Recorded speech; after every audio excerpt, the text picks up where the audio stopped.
ሰላም ጤና ይስጥልኝ የቻናላችን ቤተሰቦች። ከሰሞኑ የክርስትና እምነት አጀማመር በኢትዮጵያ ምን ይመስላል የሚለውን በወፍ በረር መቃኘታችን ይታወሳል። በዛሬው ዝግጅታችን ደግሞ እስልምና በኢትዮጵያ ከጥንት እስከ ዛሬ በሚል ኃይለ ቃል የእስልምና ሃይማኖት በኢትዮጵያ መቼና እንዴት እንደተስፋፋ ያጋጠሙትን ተግዳሮቶችና ያስመዘገባቸውን ስኬቶች ከጥንት እስከ ዘመናችን ድረስ በስፋት እንዳስሳለን። እስከ ዝግጅታችን መቋጫ ድረስ በጥሞና ይከታተሉን።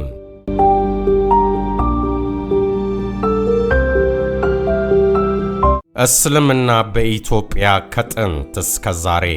ኢትዮጵያ ከዓለም ጥንታዊ ስልጣኔዎች አንዷ ስትሆን በርካታ እምነቶች ያስተናገደች ምድርም ነች። ከእነዚህም መካከል እስልምናና ክርስትና ይገኙበታል። እስልምና በኢትዮጵያ ታሪክ፣ ባህልና ማህበራዊ መስተጋብር ላይ የራሱን ጉልህ አሻራ ያሳረፈ በሚሊዮን የሚቆጠሩ ተከታዮች ያሉት ታላቅ ሃይማኖት ነው። የእስልምና ወደ ኢትዮጵያ መግባትና መስፋፋት ለዘመናት የዘለቀ ሰላማዊ፣ ኢኮኖሚያዊና አልፎ አልፎም ግጭቶችን ያካተተ ውስብስብ ሂደት ነው። ይህ ጽሑፍ የእስልምና ሃይማኖት በኢትዮጵያ መቼና እንዴት እንደተስፋፋ ያጋጠሙትን ተግዳሮቶችና ያስመዘገባቸውን ስኬቶች ከጥንት ጀምሮ እስከ ዘመናችን ድረስ በዝርዝር ይዳስሳል። አንደኛ፣ የመጀመሪያው ሂጅራና የነጃሺ አቀባበል፣ የእስልምና የመጀመሪያ ፍኖት። የእስልምና ታሪክ በኢትዮጵያ ምድር የጀመረው ከራሱ ከእስልምና መባቻ ጋር በአንድ ጊዜ ነው። ነቢዩ መሐመድ ሰአወ በ610ዎቹ መጀመሪያ አካባቢ የአላህን መልእክት ከተቀበሉ በኋላ በመካ የቁረይሽ ጎሳዎች ከፍተኛ ተቃውሞና ግፍ ገጠማቸው። በዚህ አስቸጋሪ ወቅት ነቢዩ መሐመድ ሰአወ ለባልደረቦቻቸው ወይም ሰሃቦች ወደ አበሻ ምድር ብትሄዱ በዚያ ማንም የማይበደልበት ፍትሃዊ ንጉሥ አለና እፎይታን ታገኛላችሁ በማለት መክረዋቸዋል። ይህም ምክር ተከትሎ በ615 ዓመተ ምህረት የመጀመሪያዎቹ ሙስሊም ስደተኞች የነቢዩ ልጅ ሩቅያንና ባለቤቷን ዑስማን ኢብን አፋን ጨምሮ ቀይ ባህርን አቋርጠው የጥንቷ አክሱም ግዛት ደረሱ። የአክሱም ንጉሥ በሙስሊም ታሪክ ጸሐፊዎች አልነጃሺ አሳሃማ ተብሎ የሚታወቀው፣ አንዳንዶች ከንጉሥ አርማ ጋር ያዛምዱታል፣ ስደተኞቹን በፍቅርና በአክብሮት ተቀበላቸው። የቁረይሽ መኳንንት ስደተኞቹ እንዲመለሱላቸው ቢጠይቁም ንጉሡ ፍትሃዊ ውሳኔ በመስጠትና የሙስሊሞችን የእምነት ነጻነት በማረጋገጥ ጥገኝነት ሰጣቸው። ይህ ክስተት የመጀመሪያው ሂጅራ ወይም ስደት በመባል ይታወቃል። ኢትዮጵያም ለእስልምና የመጀመሪያ መሸሸጊያና የሰላም ምድር ሆና በታሪክ ተመዝግባለች። ይህ አቀባበል በሁለቱ ሃይማኖቶች ተከታዮች መካከል ለዘመናት የዘለቀ የመከባበርና የመቻቻል መሠረት እንደጣለ ይነገራል። ከፊል ሶሃቦች በኢትዮጵያ ለረጅም ጊዜ የኖሩ ሲሆን አንዳንዶቹም በዚያው አርፈዋል። ሁለተኛ፣ የእስልምና ሰላማዊ ስርጭት በንግድና በዳዕዋ ከ7ኛው እስከ 12ኛው ክፍለ ዘመን። ከመጀመሪያው ሂጅራ በኋላ እስልምና በኢትዮጵያ ምድር መስፋፋት የጀመረው በዋናነት በሰላማዊ መንገድ ነበር። የዚህ ስርጭት ዋነኛ አንቀሳቃሾች አረብና የአካባቢው ሙስሊም ነጋዴዎች ነበሩ።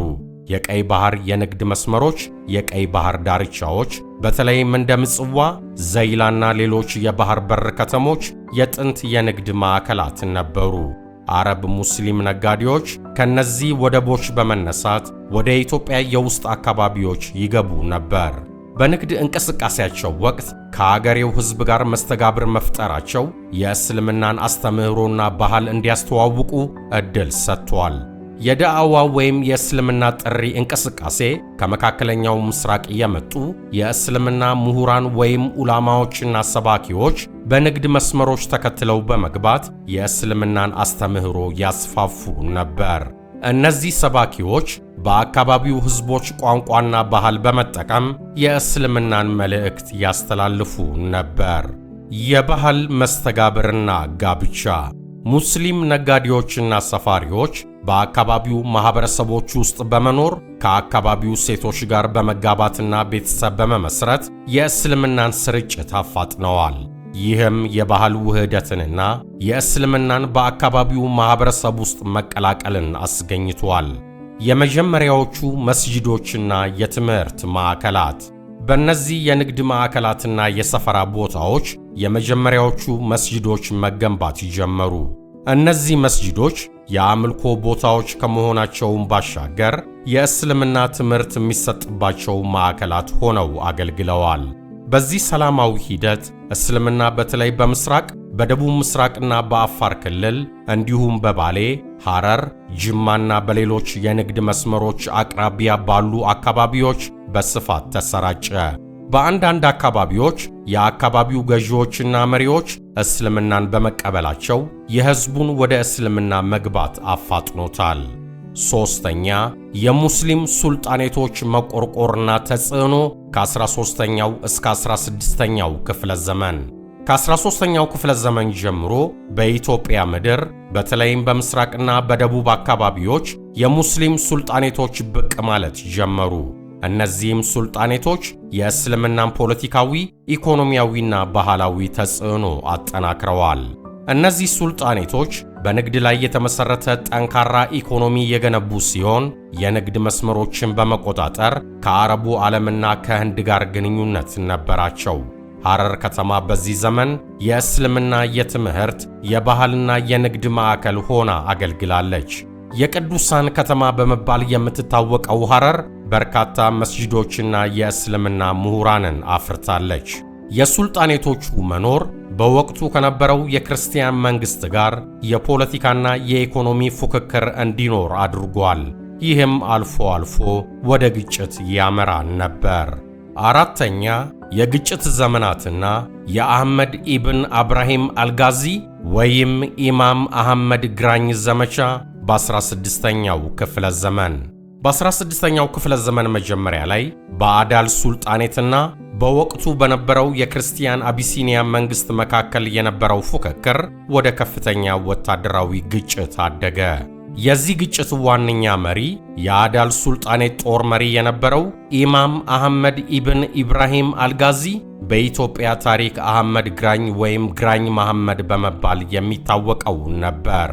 የኢማም አህመድ ዘመቻ ከ1529 እስከ 1543 ዓመተ ምህረት ድረስ የዘለቀው የኢማም አህመድ ወታደራዊ ዘመቻ አብዛኛውን የክርስቲያን አቢሲኒያ ግዛት ለመቆጣጠር ችሎ ነበር።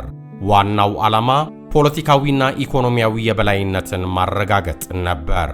ይህ ጦርነት በሁለቱም ወገኖች ከፍተኛ የሰውና የንብረት ውድመት አስከትሏል።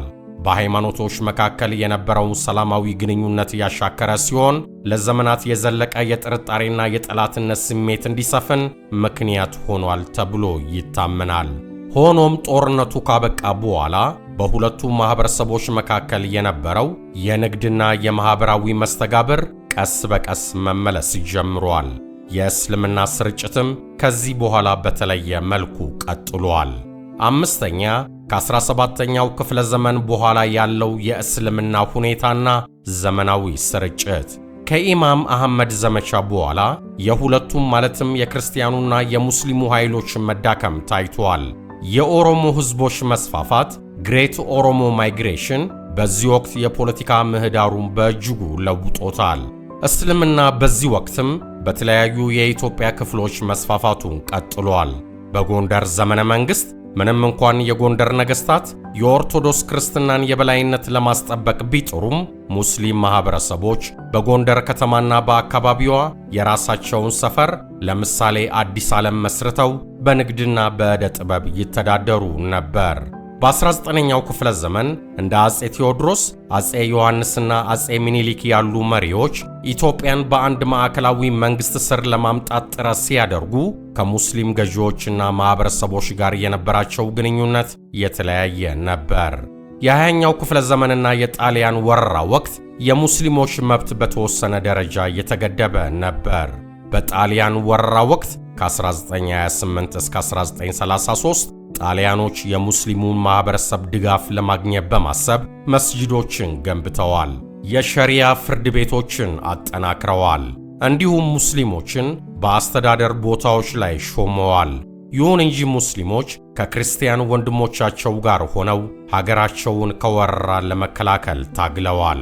በቀዳማዊ ኃይለ ሥላሴ ዘመን ሙስሊሞች የተወሰኑ መብቶችን ቢያገኙም እስልምና እንደ መንግሥት ሃይማኖት ዕውቅና አላገኘም ነበርና የሙስሊም ማኅበረሰብ ለበለጠ እኩልነትና ዕውቅና ጥያቄ ያቀርብ ነበር። የደርግ ወታደራዊ መንግሥት በ1967 ዓ.ም ሥልጣን ሲይዝ ሁሉንም ሃይማኖቶች እኩል እንደሚያይ ቢያውጅም የሃይማኖት ተቋማትን እንቅስቃሴ በእጅጉ ገድቦ ነበር። የኢትዮጵያ ሙስሊሞች የመጅሊስ ማለትም የኢትዮጵያ እስልምና ጉዳዮች ጠቅላይ ምክር ቤት መቋቋም በዚህ ዘመን የተከናወነ ጠቃሚ ክስተት ነው። ስድስተኛ፣ በዘመናዊ ኢትዮጵያ የእስልምና ዳግም መነቃቃትና ወቅታዊ ሁኔታ ከ1983 ዓመተ ምህረት በኋላ በ1983 ዓመተ ምህረት የኢህአዴግ መንግሥት ሥልጣን ከያዘ በኋላ በጸደቀው ሕገ መንግሥት የሃይማኖት ነጻነትና የመንግሥትና የሃይማኖት መለያየት መርህ በይፋ ታውጇል። ይህ ለውጥ በኢትዮጵያ የሙስሊም ማኅበረሰብ ላይ ትልቅ መነቃቃትን ፈጥሯል።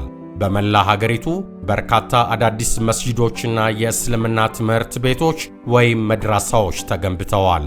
የቅዱስ ቁርአን ትምህርትና የሃይማኖት ስብከቶች በስፋት መሰጠት ጀምረዋል። የሬዲዮ፣ የቴሌቪዥን ጣቢያዎችና የማኅበራዊ ሚዲያ መድረኮች የእስልምና አስተምህሮቶችን ለማሰራጨት፣ ውይይቶችን ለማካሄድና የሙስሊሙ ማኅበረሰብ ለማገናኘት ከፍተኛ ሚና ተጫውተዋል።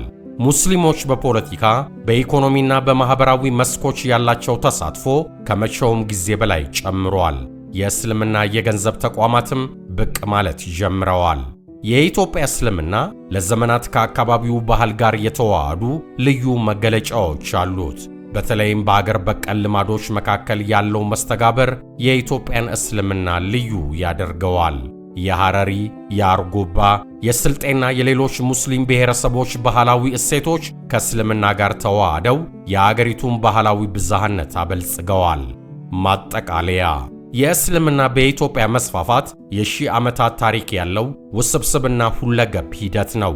ከመጀመሪያው ሂጅራ ሰላማዊ ጥገኝነት አንስቶ በንግድና በዳዕዋ አማካኝነት በተደረገው ስርጭት፣ በሱልጣኔቶች መመስረትና በፖለቲካዊ ተጽዕኖ እንዲሁም አልፎ አልፎ በተከሰቱ ግጭቶችና በዘመናዊው መነቃቃት ውስጥ አልፏል። ዛሬ እስልምና በኢትዮጵያ ከክርስትና ጋር በመሆን የሀገሪቱ ዋነኛ ሃይማኖት ሲሆን በሚሊዮን የሚቆጠሩ ተከታዮቹ የኢትዮጵያን ማኅበራዊ፣ ባህላዊና ፖለቲካዊ ገጽታ በመቅረጽ ላይ ይገኛሉ። የኢትዮጵያ የሃይማኖት መቻቻልና አብሮ የመኖር ታሪክ ለዓለም ምሳሌ መሆን የሚችል ሲሆን ይህንን እሴት ማስቀጠልና ማጠናከር ለሀገሪቱ ቀጣይ ሰላምና ልማት ወሳኝ ነው። እስልምና በኢትዮጵያ ያለው ቀጣይ ጉዞ የሀገሪቱን ሁለንተናዊ እድገት በማገዝ ረገድ ጉልህ ሚና እንደሚኖረው ይታመናል። አበቃው። አህመድ ይሱፍ እንዳጠናቀረው በቸር ያሰንብተን። ቻናላችንን ከወደዱት ላይክ፣ ሼር እና ሰብስክራይብ ያድርጉ። አብራችሁን ስለቆያችሁ ከልብ እናመሰግናለን።